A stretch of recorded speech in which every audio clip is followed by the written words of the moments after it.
Welcome to this Concept Explainer, brought to you by CBSE ScoreLab of ProfSam.com. Hello, students. Today, potential due to a system of charges, we will discuss. Okay. It's a topic from Unit 2, Electrostatic Potential and Capacitance.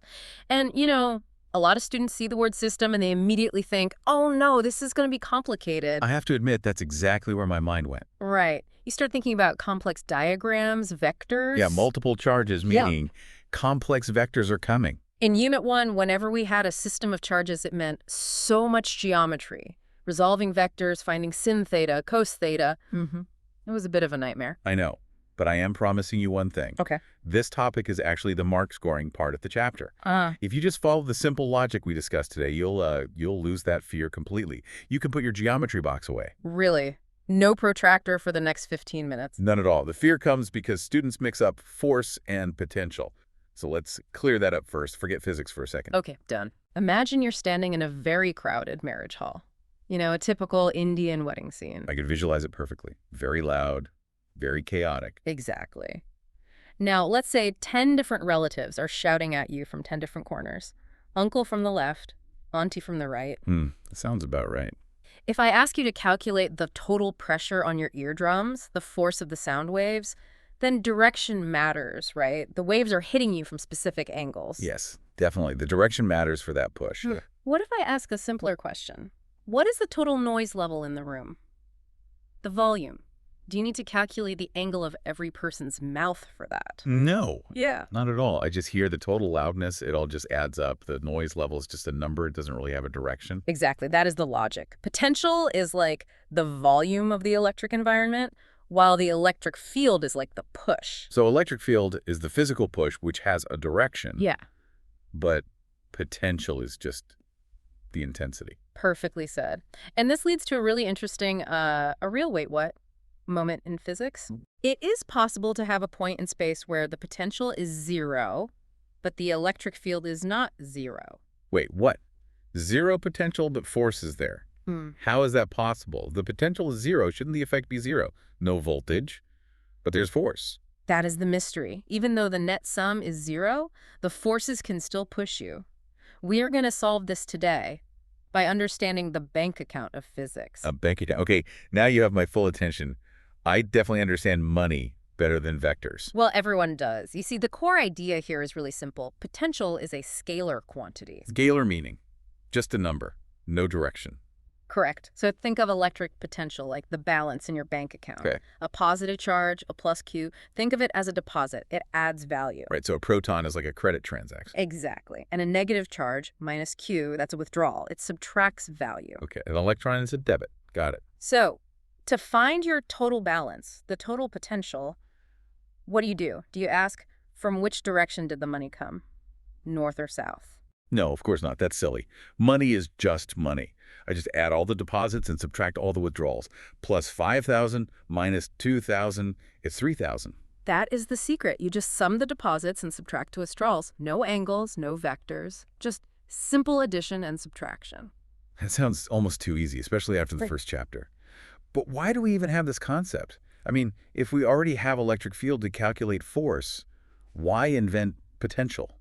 That's a great question. And the answer is it's to handle real-world complexity. What do you mean? In a textbook, we give you a neat little triangle with 3 charges.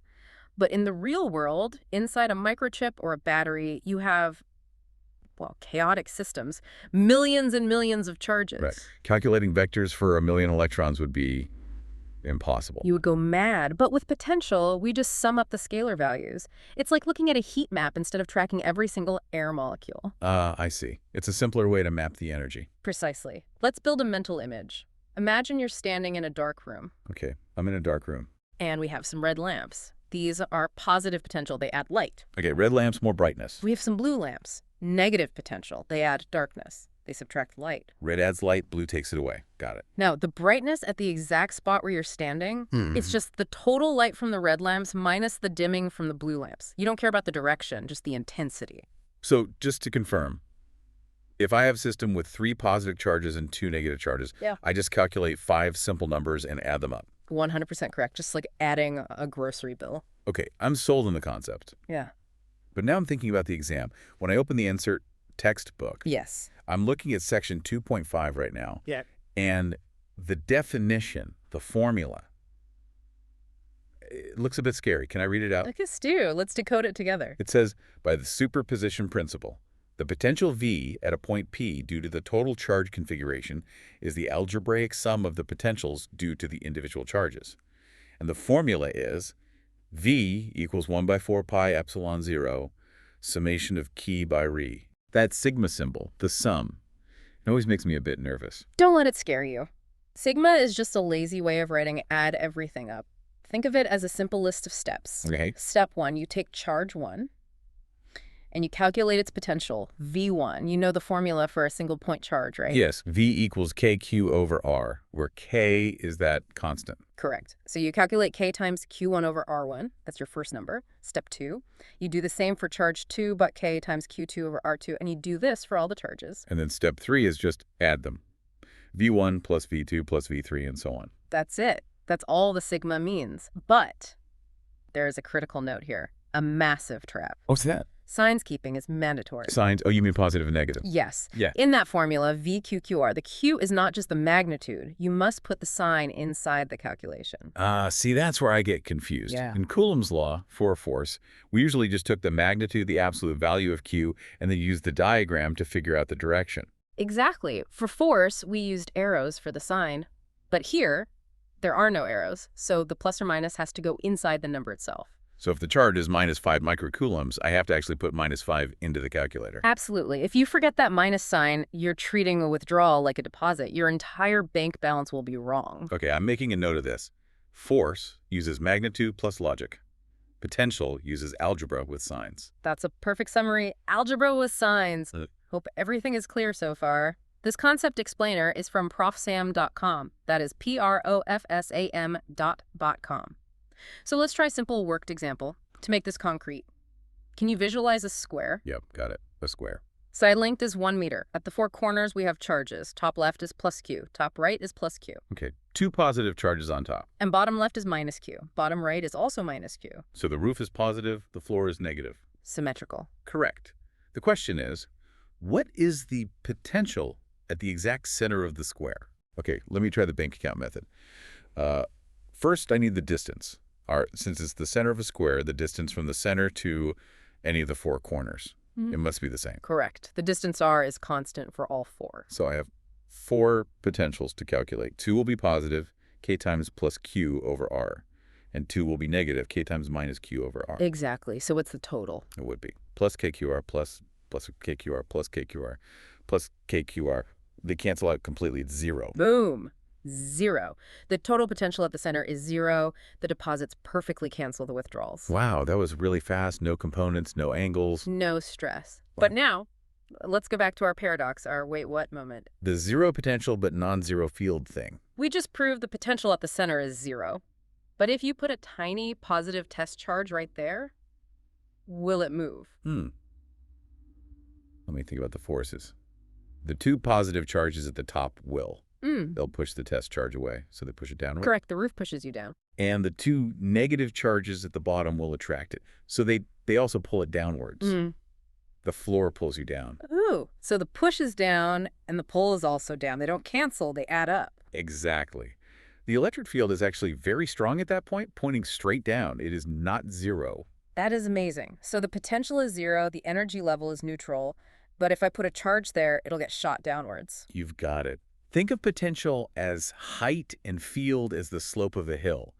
You can be at sea level 0 height, but be standing on the edge of a very steep cliff. That makes so much sense. Potential is the height, field is the slope. And mastering this idea unlocks the next big topic, right? Potential energy of a system. Precisely. That's where we calculate the work needed to build this entire system of charges in the first place. But that's for our next deep dive. Okay, I feel good about the concept, but I'm always worried about those silly mistakes in the exam. Can we talk about the silent killers? Yes, the exam marks killers. There are 2 major ones for this topic. I'm ready. I want to save my marks. Silent killer number 1, the vector trap. The vector trap. It's a habit from Unit 1. Students see a question with charges on a triangle or square, and before they even read the word potential, Their brain switches to vector mode. They start drawing arrows. I can totally see myself doing that. Oh, it's a triangle. Let me find the 60-degree component. The moment you find yourself trying to calculate cos theta for a net potential question, you must stop. Potential is a scalar. It's like temperature. You don't find the direction of temperature. Right.